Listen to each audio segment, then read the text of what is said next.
Bonjour, bonsoir, bienvenue à vous tous. Nous allons essayer de trouver un argument du nombre complexe z, sin 5pi sur 7 moins i cos 5pi sur 7. Attention, ici on veut un argument. Maintenant, c'est-à-dire z devrait s'écrire sous la forme de z égale à rho facteur de cosinus θ plus i sinus θ. Ça veut dire on devrait avoir donc z sous la forme trigonométrique.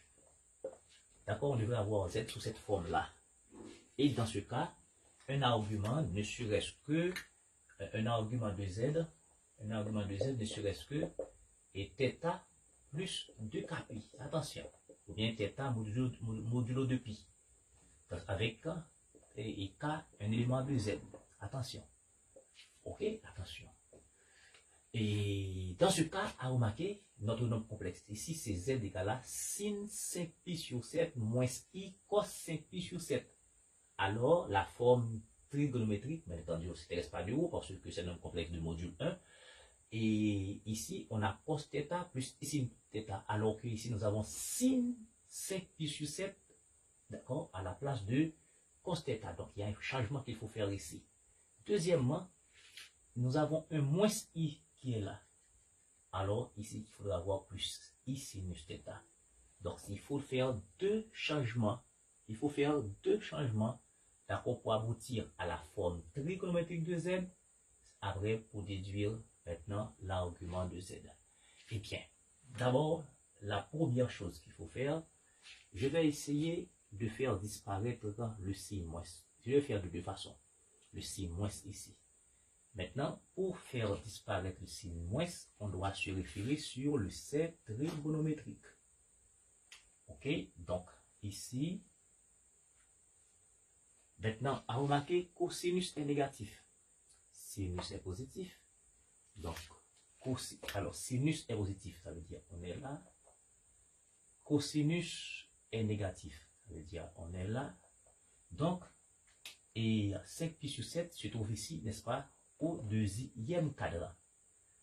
Et dans ce cas, ici, c'est un pi moins alpha.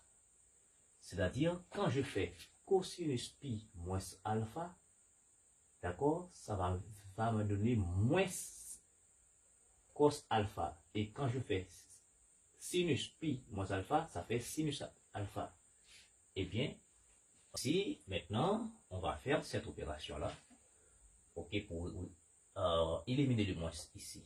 Donc, ça va nous donner un z qui s'écrit sous la forme de sinus de pi moins alpha. Pi moins alpha. Donc, ça va faire pi moins alpha. Alpha, c'est 5pi sur 7. 5pi sur 7. Et puis, plus, maintenant, on n'a plus de moins, ça va faire i cosinus de pi moins 5pi sur 7. Vous voyez? Parce que cosinus de pi moins alpha, ça fait moins cos alpha. D'accord? Voilà. Et bien, cette opération nous conduit à 7pi moins 5pi, ça va faire 2pi sur 7. Sinus. D'accord? 7pi moins 5pi, ça fait 2pi sur 7. Plus i, d'accord? Cosinus de 2pi sur 7. Donc, ça, c'est la première opération. Maintenant, il nous faut une deuxième opération. Pourquoi? Parce que, à remarquer, il faut avoir cosinus θ dans la forme trigonométrique. Alors, on a sinus de quelque chose. Donc, il faut changer sinus en cos. Tout comme il faut changer cos en sinus. Pour ce faire, on doit utiliser les arbres complémentaires. Eh bien, on sait que cosinus de pi sur 2 moins alpha égale à sinus alpha. Et de même, sinus de pi sur 2 moins alpha, ça fait cosinus alpha, arc complémentaire. Maintenant, eh bien, z, deuxième opération, deuxième opération à faire. Donc, pour changer sinus en cos, donc il faut faire, d'accord, il faut faire, d'accord, cos pi sur 2 moins alpha. Donc, ça va faire cosinus de pi sur 2 moins alpha, alpha c'est 2pi sur 7. Donc quand j'ai fait cosinus pi sur 2 moins alpha, ça fait sinus alpha, donc on ne fait rien. plus ici. Donc, on va changer cosinus en sinus. Donc, ça va faire sinus pi sur 2 moins alpha. Sinus pi sur 2 moins 2pi sur 7. Donc, du coup, ça fait cosinus, ça fait 7pi, d'accord? 7pi, 7pi moins 4pi, ça fait 3pi sur 7. Plus i sinus, 7pi moins 4pi, d'accord? Alors, pardon, sur 14. Ok, ça va faire ici, oui, ça va faire 3pi sur 14. Donc voilà la forme trigonométrique de Z. Elle est située autour de la forme trigonométrique. Donc un argument de Z, c'est 3pi sur 14 plus 2kpi avec k éléments de Z. Voilà, ok? Donc voilà exactement un argument de ce nombre complexe. Deuxième façon, je peux, d'accord, parce que dans la forme trigonométrique de Z, c'est rho facteur de cosinus θ plus i sinus θ. Eh bien, dans ce cas, je peux, d'accord, regarder devant cos, on n'a pas un i. Eh bien, ce i qui est devant le cos, on peut factoriser. Donc, z sera, dans ce cas, i, je factorise par i, ce i là. Mais à remarquer, on n'a pas de i ici.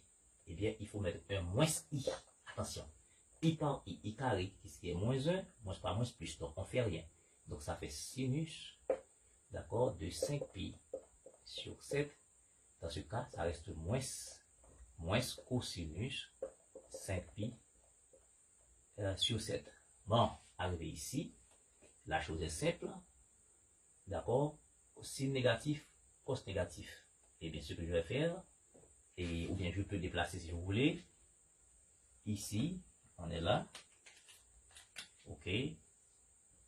Et cosinus négatif, c'est ici.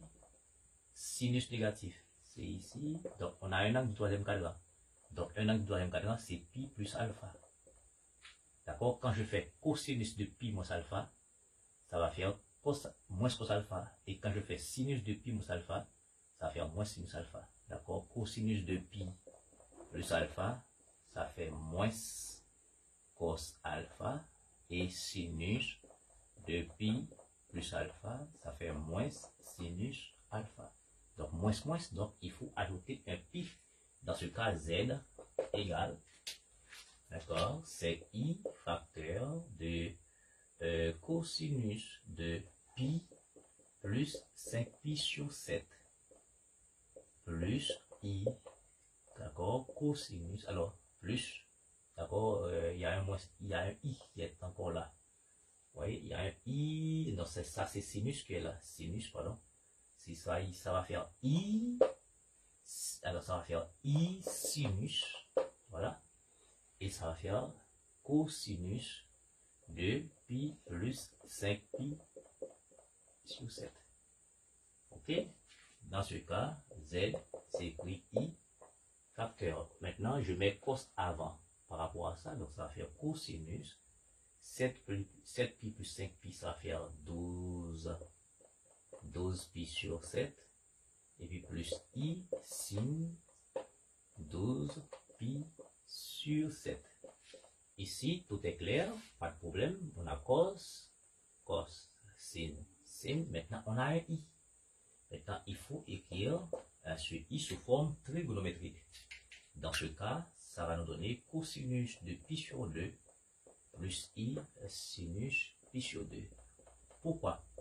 Parce que, justement, cos pi sur 2, ça fait 0. Sin pi sur 2, ça fait 1. Donc, une fois i, ça fait i. Donc, pas de souci. Donc, ça va faire ici cosinus de 12pi sur 7 plus i sinus 12pi sur 7. Regardez. quand on a à faire le produit des deux nombres complexes sous forme trigonométrique, on fait le produit des modules et la somme des arguments. Mais on a le E comme module, c'est 1. Donc, on fait tout simplement la somme des arguments. Donc, Z égale à cosinus de pi sur 2. Alors ici, pi sur 2 plus 12 pi sur 7.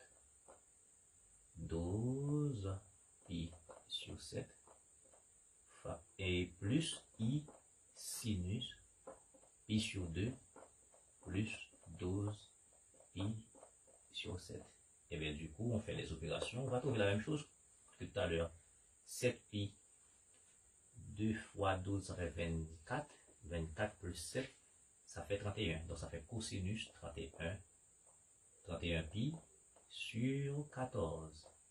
Plus I sinus 31 pi sur 14.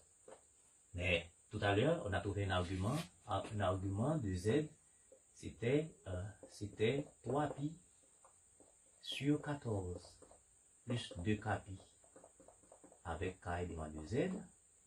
Eh bien, est-ce que c'est pas la même chose? Mais vous remarquez que 3 pi et 31 pi va se trouver sur le même point du cercle. Donc ici, on a pi, 0, ça c'est pi, 2 pi, 3 pi. Mais de même, d'accord? Eh bien, ici, 30 pi va se trouver là, 31 pi va se trouver là. Donc ici, ce nom complexe Z équivaut à cosinus 3 pi sur 14, d'accord?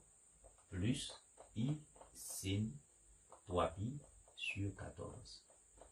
Ou bien, si vous voulez faire des opérations, pas de souci. Quelle opération faire? Il suffit de diviser 31 par 14. 31 divisé par 14. Donc, ça va faire 2 fois. Ça fait 28. D'accord? Eh bien, 28, il va rester 3 ici. Eh bien, 31 sur 14 égale au quotient qui est 2 plus reste qui est 3 sur diviseur c'est 14. 14 fois 2, 28 plus 3, 31. Et bien maintenant, il suffit d'ajouter les pi qui sont là. Les pi, donc ça fait pi, ça fait 2 pi, donc ça fait 3 pi. Maintenant, en prenant cos, d'accord, il suffit de prendre cos. Quand on fait cos 2 pi plus alpha, cos 2 pi, ici 2 pi c'est tout ici égal, on se retrouve au premier cadran. Donc, cosinus 2 pi plus 3 pi, et cosinus 2 pi plus 3 pi sur 14, donc ça fait exactement cosinus 3 pi sur 14. Donc ici, cosinus 31 pi sur 14 équivaut à cosinus 3 pi sur 14. De même, sinus 31 pi sur 14 égale à sinus 3 pi sur 14. C'est pourquoi on a trouvé le résultat pour les deux calculs. Merci beaucoup de suivre.